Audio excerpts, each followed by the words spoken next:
दोस्तों नमस्कार। आज मैं पार्ट 3 में कुछ दिलचस्प कहानियाँ लेकर आया हूँ चाय के संदर्भ में। तो आज शुरू करते हैं। सड़क के किनारे, रेलवे स्टेशनों पर बहुत सी ऐसी चाय की दुकानें हैं, खोखे हैं, जो एक अपनी अलग पहचान रखते हैं। तो आज हम बात करेंगे ऐसी ही दुकानों के विषय में, उनके संघर्ष के विषय में, और जो 40-40, 50-50 साल, आज 2-2, 3-3 पीढ़ियाँ जो हैं दुकानों को संभाल रही हैं, उसके संदर्भ में आज बात करता हूँ। भारत में चाय सिर्फ एक पीने का पदार्थ नहीं है कि पी लिया, उबाल दिया काढ़े की तरह और दे दिया। इसमें भावनाएं छिपी होती है। ये भावनाएं घर पे बनने वाली चाय पे भी होती है, और खोखों पे जो चाय बिकती है, ढाबे पर, खोखे पर, उसकी भी अपनी एक कहानियाँ होती हैं। मान लीजिए, एक उदाहरण दे रहा हूँ कि एक 25 साल का युवक आज से 30-40 साल पहले 20-30 रुपए में चाय का स्टॉल शुरू किया, और शुरू में नहीं बिकती रही होगी चाय, या 10-15 चाय बिकती रही होगी। धीरे धीरे उसकी एक पहचान बनी। तो आज भी वो दुकान कायम है और उसकी एक पहचान है। ऐसी बहुत सी चाय की दुकानें आपको मिल जाएंगी जिनकी ऐसी ही कहानियाँ, मिलती जुलती कहानियाँ हैं। तो ऐसे भी चाय के स्टॉल हैं कि जिनकी एक ब्रांडिंग, अच्छी खासी ब्रांडिंग है। जैसे कमला नगर में सुदामा की चाय, मेरठ में मूछ मरोड़ चाय, अब है कि नहीं है, मैं कई साल पहले गया था तो वहाँ चाय, मूछ मरोड़ चाय, और वाकई बनाने का उसका सिलसिला, और लाइन लगी रहती थी।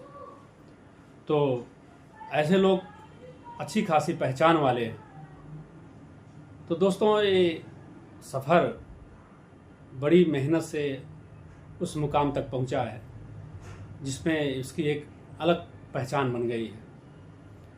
रेलवे स्टेशनों पर आपने देखा होगा कि ऐसी चाय वाले हैं, ऐसे लोग जो 25 साल पहले जाते थे तो भी वो दुकान थी, आज भी दुकान है। हो सकता है उस टाइम हम भी नवयुवक थे, वो भी नवयुवक रहे हों, आज वो भी बुजुर्ग हो गए हों। दूसरी या पीढ़ी, तीसरी पीढ़ी, चौथी पीढ़ी उस चाय की दुकान को संभाल रही है, और उसका टेस्ट लाजवाब, मसाले चाय का टेस्ट लाजवाब। लोग ट्रेन अगर बदलते हैं तो उसकी चाय ज़रूर पीते हैं। ऐसी कहानियाँ तो आपको भी पता होंगी। और कॉलेज के पास की चाय,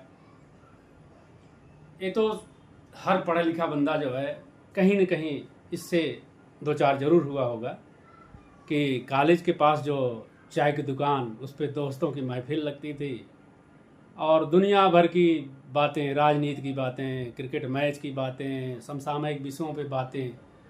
और उस टाइम कितने मित्र बने जो आज भी मित्र होंगे, आपके भी होंगे, हमारे भी हैं। तो चाय की तो बड़ी एक निराली कहानी है। और मैं आज से कई साल पहले जोधपुर गया था, तो वहाँ घास मंडी जो है, मेन घास वास नहीं बिकती, मेन होलसेल की मार्केट वही है, नाम घास मंडी है। और वहाँ बड़े बड़े पतीलों में चाय उबलती रहती थी, उसमें पोटली बांध के चाय की लटका देते थे, और सुबह से उबले जा रही है। और दूसरे चूल्हे पर जो है दूध रखा हुआ है, वो चाय जितना गर्म है। तो जब सर्व करना होता है तो अपना उसमें से, पतीले में से छानने की जरूरत नहीं होती, क्योंकि वो तो पोटली में बंधा होती है, चाय बनी होती है। तो उसमें से निकाला चाय जितना है उसमें, और दूध मिलाया, और चाय, क्या स्वाद भाई! एक प्याली से जी न भरे, मतलब दोबारा चाय लेना पड़ जाता है, ऐसी चाय। तो कई यादगार लम्हे ऐसे हैं जो आपको भी, आपके भी जीवन में आए होंगे, हमारे जीवन में भी आए हैं।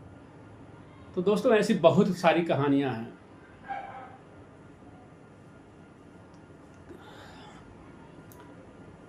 कई बार हम लोग चाय पीते हैं, स्वाद लगता है, दो शब्द हो सकता है वाह वाह के निकल जाएं, लेकिन हम महसूस नहीं करते कि उसके पीछे कितना संघर्ष छिपा हुआ है।